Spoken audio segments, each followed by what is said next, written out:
Bonjour la jeunesse, bonjour la population de jeunesse d'Etch, une équipe qui est très revue par la population. Aujourd'hui, nous sommes en face de partie directeur sportif de Etch. On souhaiterait lui poser une question. Bonjour monsieur Zerfer. Bonjour. Alors, comment se comporte l'équipe? Pour le moment, ça tourne assez bien. On avait seulement un match un peu de difficultés, mais l'équipe cette année est très forte, surtout offensivement. Et parfois, c'est difficile pour l'entraîneur de faire les bons choix avec les joueurs. Ami, comment est-ce que ça se comporte au sein de l'équipe? Il y a une bonne ambiance un peu? Ouais, il y a une très bonne ambiance, on est tous d'accord avec les autres, donc si on continue comme ça, on va aller loin. Bonjour René. Bonjour. Alors, nous sommes très contents de vous avoir aujourd'hui, surtout qu'on joue la 8e journée. Alors, qu'est-ce que vous pensez de la 8e journée? Pour nous, c'est une journée très importante. On affronte aujourd'hui le premier du classement. Eux sont vraiment en confiance, nous un peu moins parce que la dernière journée, c'est pas passé comme on voulait. Mais aujourd'hui on n'a rien à perdre, on essaye de prendre au minimum un point. Salut coach. Bonjour. En fait, on a vu dans l'ensemble du match, dans la première manche, il y avait vraiment un équilibre total. Alors, comment ça se fait en deuxième manche? On a eu complètement un déséquilibre, c'était une absence d'un joueur ou bien il y a des joueurs qui ont faibli par rapport aux adducteurs, comme vous l'avez dit? Je pense, comme j'ai déjà dit, maintenant, on devait changer encore une fois un joueur à la pause à cause d'une blessure et déjà avec des joueurs blessés comme Pétos et Derzé, ce sont des joueurs clés pour notre équipe. Ça pèse beaucoup pour nous. Nous, on ne peut pas changer 2-3 joueurs. Si on a l'équipe ensemble avec les 11 ou 12 meilleurs joueurs, alors ça va. Mais quand même, je suis quand même content de l'enjeu, qu'est-ce qu'on a fait pendant le match. Et comme j'ai déjà dit, le premier but, c'est clair et net, c'est main d'un joueur de la jeunesse. Et ni l'arbitre ni le juge touche, ils voient ça. Et ça, c'est dommage s'il manque encore des buts comme ça. C'est pour ça qu'on a perdu. Allô Frédéric. Sehr gut, selbst. Ich habe gesehen, wie gut auch bei mir, aber ich habe gesehen, wie das war sehr stark deine Seite. Und wir haben gemerkt, du warst sehr schnell in das Stadion. Was geht denn?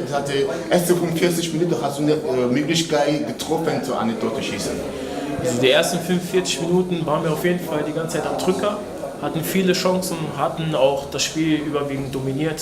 Ich hatte 45 Minuten nicht das Gefühl, dass da bei uns im gegnerischen Bereich was passiert.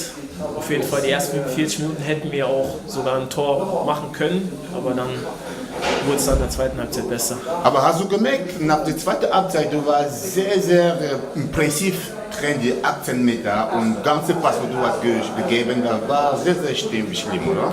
Ja, auf jeden Fall. In der Halbzeit haben wir uns auch viel vorgenommen. Wir haben gesagt, wir wollen früher nach vorne spielen, schneller nach vorne spielen und immer den Weg Richtung Tor suchen.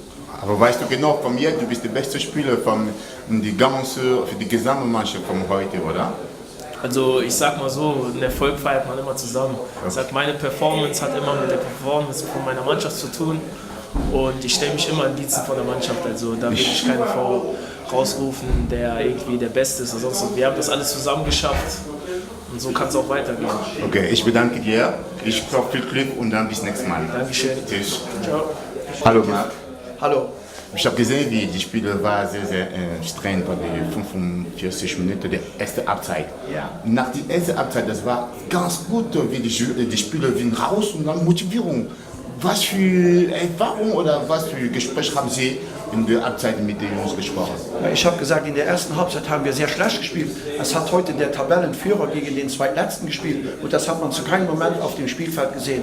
Das heißt, sie waren aggressiv, sie haben alle zweiten Bälle gewonnen und sie hatten sogar einen Pfostenschuss. Ich habe in der Halbzeit gesagt, dass das nicht einer Jeunesse würdig ist, dass wir zweite Halbzeit rausgehen müssen, viel höher spielen, mit mehr Risiko spielen, 1 gegen 1 Situationen suchen und vor allem in der Schnelligkeit waren wir ihnen überlegen. Nach dem 1:0 war es für uns leichter. Sie mussten aufmachen und ich glaube, wir sind im Moment, würde ich sagen, die beste Kontermannschaft in Luxemburg. Ja, wir haben auch gesehen, wie das war viele Poteau gespielt, das ist keine Möglichkeit, wo die zweite Halbzeit haben wir bekommen. Aber das war wirklich die Consigne, haben sie richtig gesagt, sollen sie pressen, sollen sie ein bisschen attackieren. Und Elbas ist gekommen nach der 51 Minuten, glaube ich. Ja. Und dann die Spiele war auch. Wie meinen Sie jetzt wegen die nächsten Spiele hier? Was für Zukunft? Die nächsten Spiele werden sehr schwer. Wir haben jetzt 14 Tage Zeit, um zu arbeiten und dann geht es nach Pettingen. Ich war gestern Pettingen schauen gegen Strassen. Die haben eine richtig gute Mannschaft und die spielen jetzt auch nach oben. Das wird für uns ein ganz wichtiges Spiel, denn danach gehen wir zu Avalon 90 und ich möchte nach Avalon 90 gehen, dass wir noch vor ihnen in der Tabelle stehen. Dann können wir anders spielen, als wenn wir Zweiter oder Dritter wären. Aber wissen Sie genau, haben Sie ganz richtige und starke Mannschaft diese Saison, oder? Wir haben eine richtig gute Mannschaft, das sieht man auch daran, dass jetzt aber diese Saison immer 3, 4 neue Stammspieler sind und auch letzte Saison. Das heißt, es ist praktisch eine neue Mannschaft über die letzten 2, 3 Jahre gewachsen und was am wichtigsten ist, es ist eine richtige Mannschaft auf dem Feld. Was für Zukunft haben Sie jetzt für die Mannschaft? Zukunft, wie ich das sehe. Ich will, dass wir uns oben festsetzen, dass wieder mehr Zuschauer kommen.